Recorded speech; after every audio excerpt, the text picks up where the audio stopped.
오늘도 기도는 하나님의 일입니다. 사람의 일이 아닙니다. 우리가 지금까지는 기도를 사람의 일이라고 여겼습니다. 나에게 어떤 문제가 생기고 어려움이 와서 하나님의 도움을 구하는 것이다 라고 생각하고 기도했습니다. 물론 우리는 소극적으로 얼마든지 기도를 그렇게 여길 수 있습니다. 그러나 우리는 모든 측면이 다 소극적인 면이 있고 적극적인 면이 있거든요. 기도도 마찬가지입니다. 우리가 소극적으로는 기도가 내 개인의 문제와 내 어려움을 해결받는 믿음의 좋은 방편입니다. 그러나 좀 더 적극적으로 우리가 기도를 살펴보면 기도는 물론 우리에게 어떤 문제가 생기고 어려움이 생겨서 기도하지만 그 일은 사람의 일이 아니라 하나님의 일이다.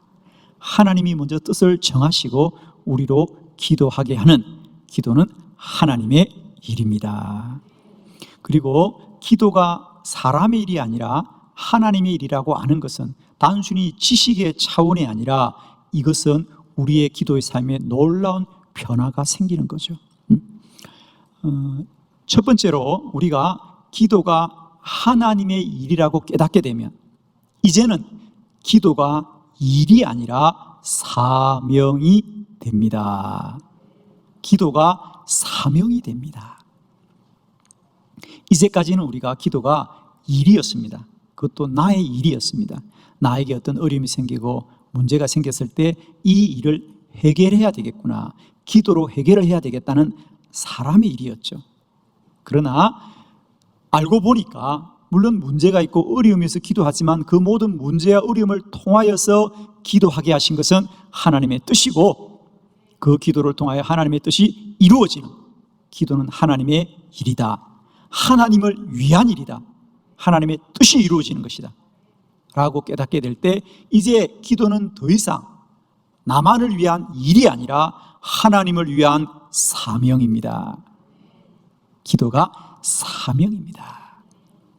기도가 하나님의 일이라고 깨닫게 되면 두 번째는 어떤 유익이 있느냐? 기도가 자랑이 됩니다. 기도가 자랑이 됩니다. 이제까지는 우리가 기도를 한다라고 하는 것은 기도해야 될 어떤 어려움이 있는 거죠. 나에게 문제가 있는 거죠. 그리고 그 문제는 늘 우리에게 참 아픔입니다. 그죠? 아픔이에요. 고통이었고요. 그래서 기도하는 분들이 그 기도함을 그렇게 드러내는 것을 우리가 썩 반가워하지 않습니다. 그건 이건 내가 감당해야 될 문제이지. 그리고 나에게 이런 상처가 있고 이런 아픔이 있는 것이 뭔지 말할 수 없는 내 마음의 안타까움으로 남아있지, 그것을 우리가 막 나에게 이런 기도 제목이 있습니다, 내가 이렇게 기도합니다라고 우리가 남 앞에 드러내는 일이 그렇게 쉽지 않았습니다. 그래서 기도하는 분들은 그냥 내가 이것은 감당해야지 이런 마음으로 기도했는데 이제 우리가 내가 어떤 고통과 고난 가운데 기도할지라도 나에게 기도하게 하신 분이 하나님이시고 나의 기도를 통하여 하나님의 뜻이 깨달아지는 것이 우리에게 밝혀지면 그때부터 내 기도하는 일은 자랑이 된다. 그 나의 자랑이 아니라 하나님의 자랑입니다. 기도하는 것은 이제 나를 통하여 하나님의 뜻이 이루어지는 것이고 나를 통하여 하나님이 증거되는 것이다. 저는 축복하기는 여러분 더 많이 기도하셔서 하나님의 복과 은혜를 누리시되 그 복과 은혜가 여호와의 복이고 여호와의 은혜인 것을 자랑하시기를 바랍니다. 세 번째, 우리가 기도가 사람의 일이 아니라 하나님의 일이라고 깨달아지면 이제는 기도가 감사가 됩니다. 기도가 감사가 됩니다.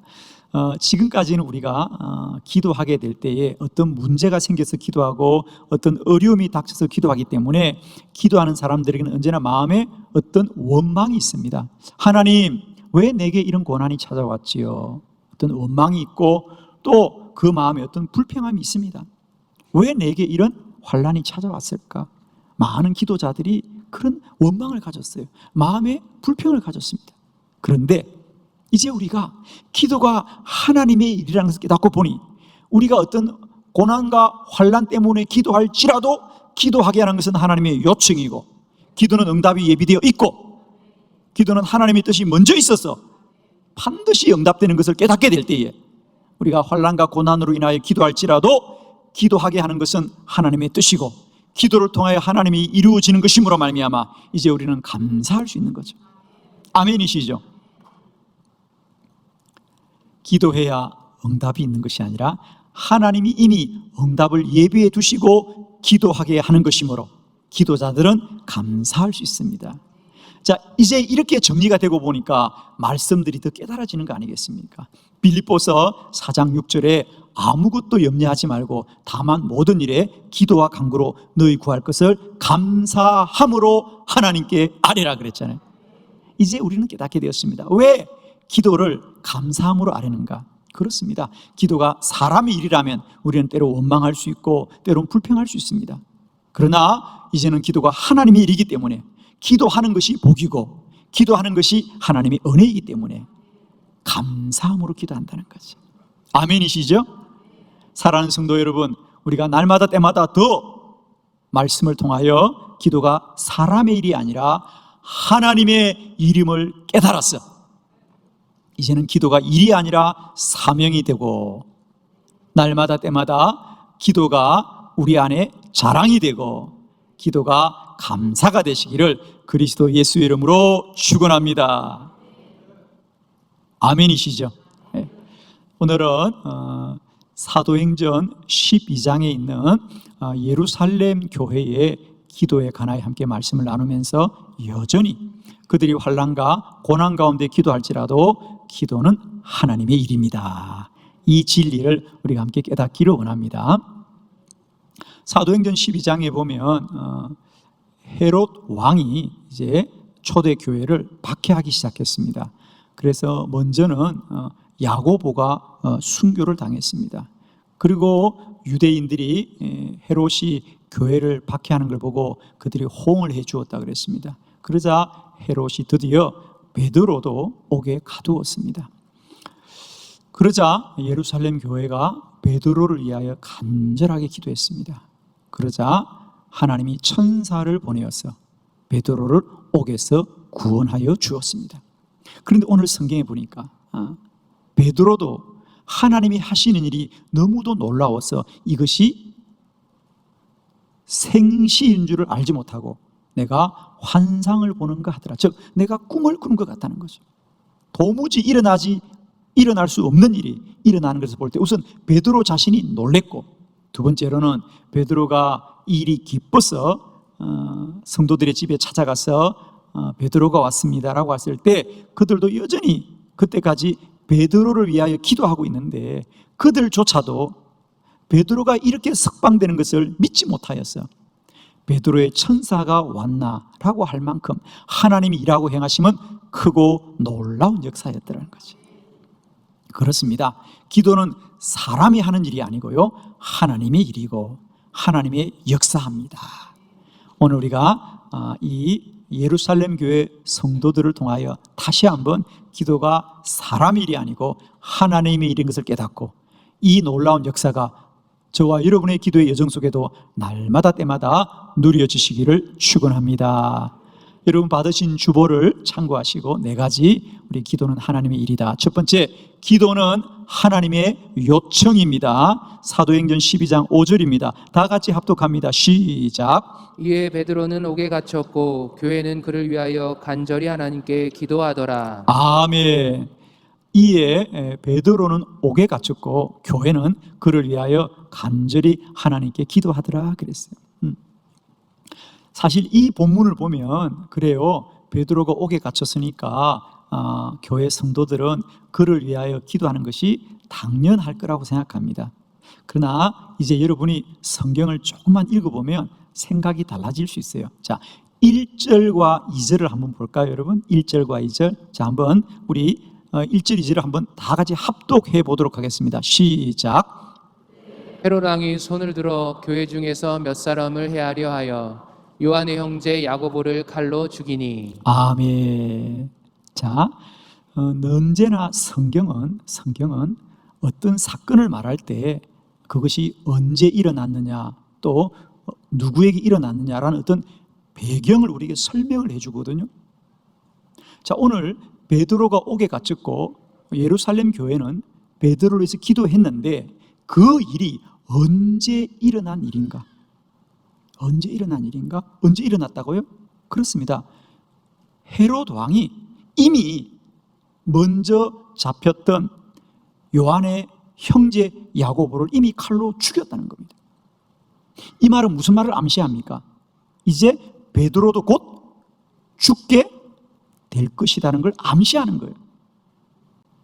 베드로가 옥에 갇혔는데 그냥 갇힌 게 아니고 먼저 옥에 잡혀왔던 야고보는 이미 죽었다는 거예요. 이 말씀은 베드로도 위험하다는 거예요. 그런데 예루살렘 성도들은 그런 위험 앞에서도 포기하지 않고 기도하더라.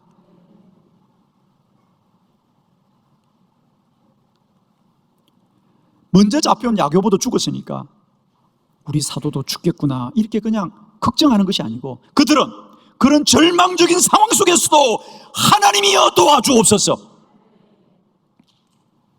기도했더라는 거예요, 여러분. 그러면 그들이 그저 걱정하고 염려하지 않고 기도할 수 있는 것은 어떻게 기도했느냐? 믿음이 있었기 때문이고 그 특별한 믿음은 주님이 주신 것이죠. 오늘도 우리는 마찬가지입니다. 이 코로나 바이러스 중에 많은 사람은 염려하고 근심할지라도 우리는 기도하리라. 기도는 하나님의 요청이라는 겁니다. 여러분에게 어떤 문제 앞에 기도해야 되겠다는 마음이 들거든 그건 하나님이 주신 뜻인 줄 알고 순종할 수 있기를 축복합니다. 기도는 하나님의 요청입니다. 그건 결코 사람의 생각으로 할 수 있는 게 아니라는 겁니다. 사람의 생각으로는 근심하고 염려하고 문제를 바라볼 뿐이지만 믿음으로 기도하면 그 문제를 이기는 것이죠. 기적이 일어나는 것이지요. 오늘 기억하십시오.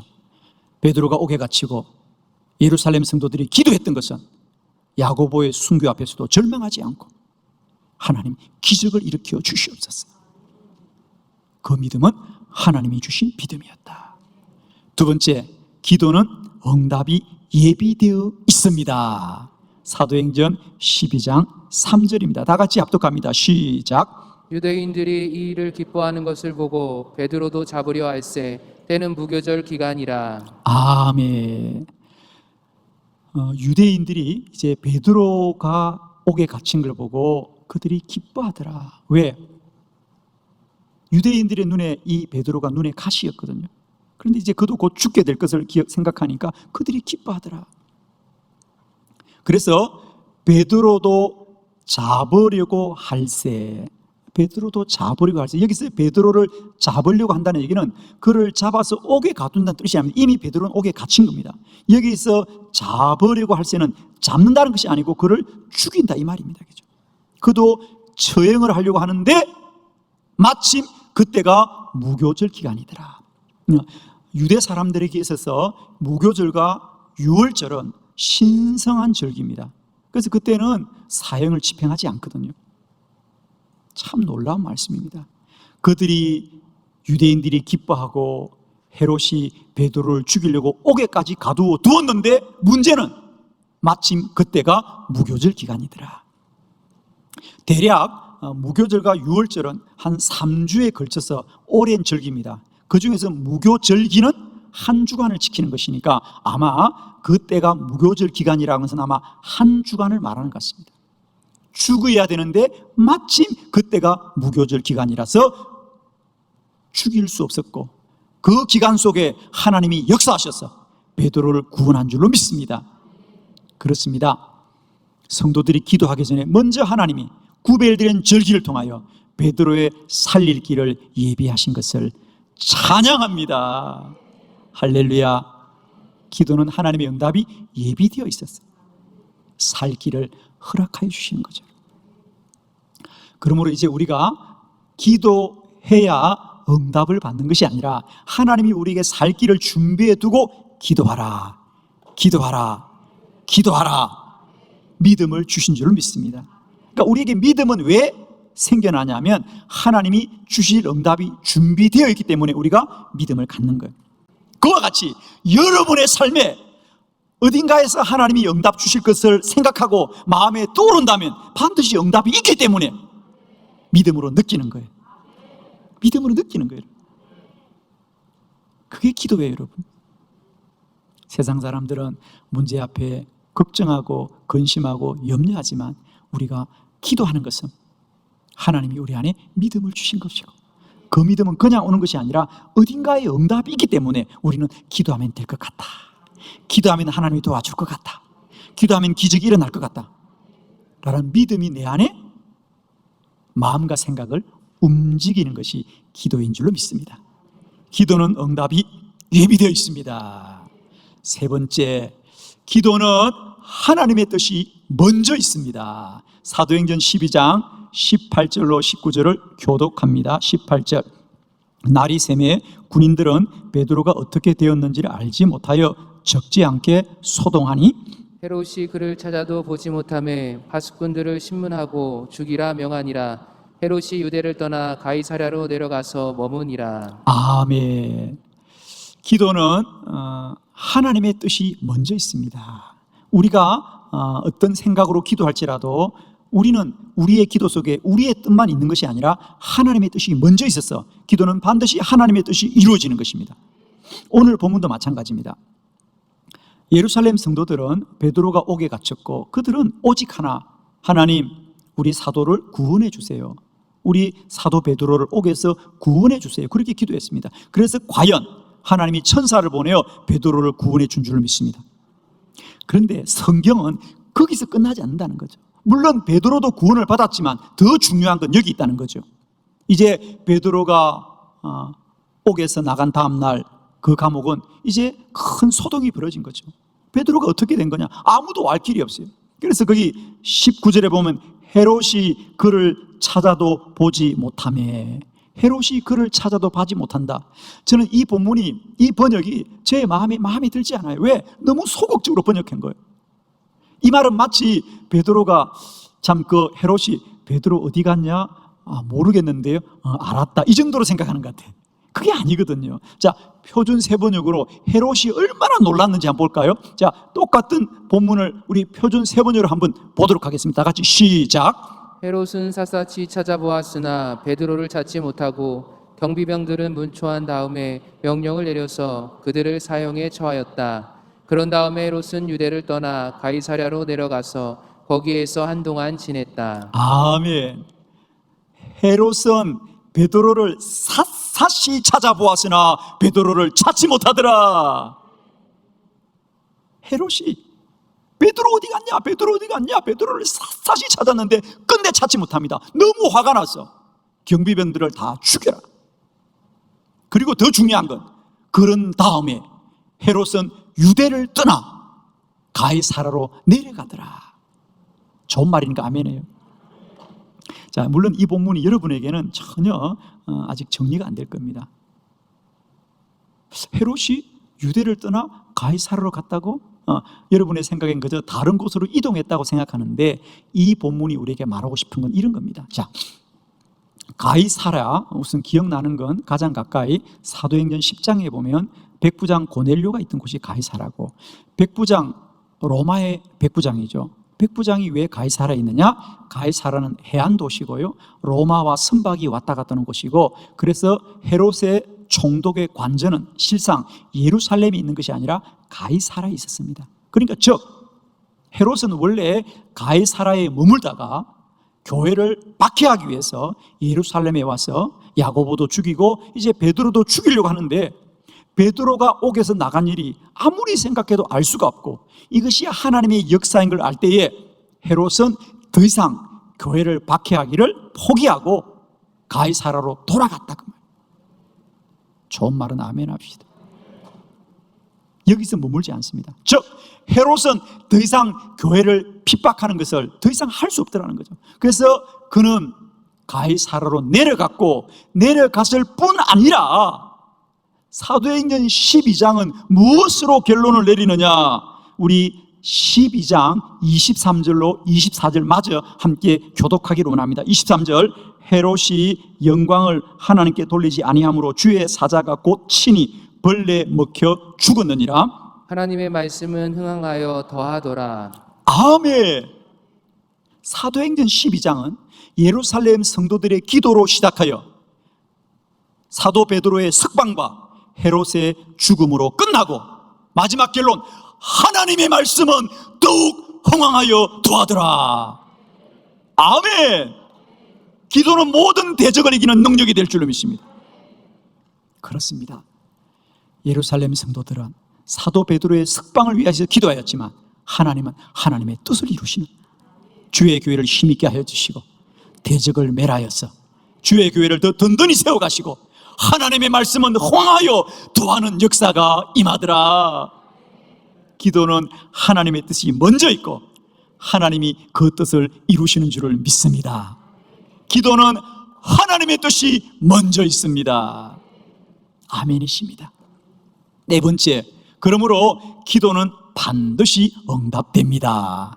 사도행전 12장 6절로 10절을 교독합니다. 6절, 헤롯이 잡아내려가는 그 전날 밤에 베드로가 두 군인 틈에서 두 쇠사슬에 매여 누워 자는데 파수꾼들이 문 밖에서 옥을 지키더니 호련히 주의 사자가 나타나매 옥중의 광채가 빛나며 또 베드로의 옆구리를 쳐 깨워 이르되 급히 일어나라 하니 쇠사슬이 그 손에서 벗어지더라. 천사가 이르되 띠를 띠고 신을 신으라 하거늘 베드로가 그대로 하니 천사가 또 이르되 겉옷을 입고 따라오라 한데 베드로가 나와서 따라갈새 천사가 하는 것이 생시인 줄 알지 못하고 환상을 보는가 하니라. 이에 첫째와 둘째 파수를 지나 시내로 향한 쇠문에 이르니 문이 저절로 열리는지라 나와서 한 거리를 지나며 천사가 곧 떠나더라. 아멘.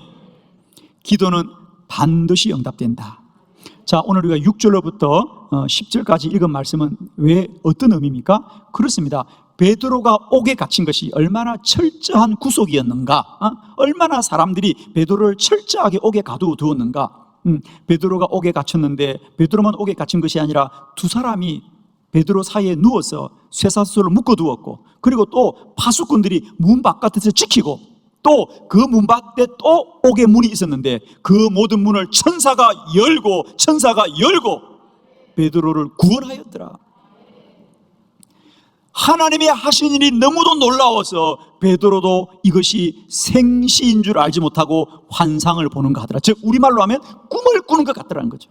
사랑하는 성도 여러분이요, 기도는 하나님이 반드시 응답합니다. 그 하나님이 역사하시면 꿈을 꾸는 것 같은 거예요. 인간의 말로는 다 설명할 수 없고 인간의 지식으로는 다 이해할 수 없어도 하나님은 일하시는, 기도 응답은 꿈을 꾸는 것 같더라. 그만큼 반드시 응답된다. 우리가 다 이해하지 못해도, 우리가 다 설명하지 못해도 하나님은 반드시 기도를 통하여 역사하고 일하십니다.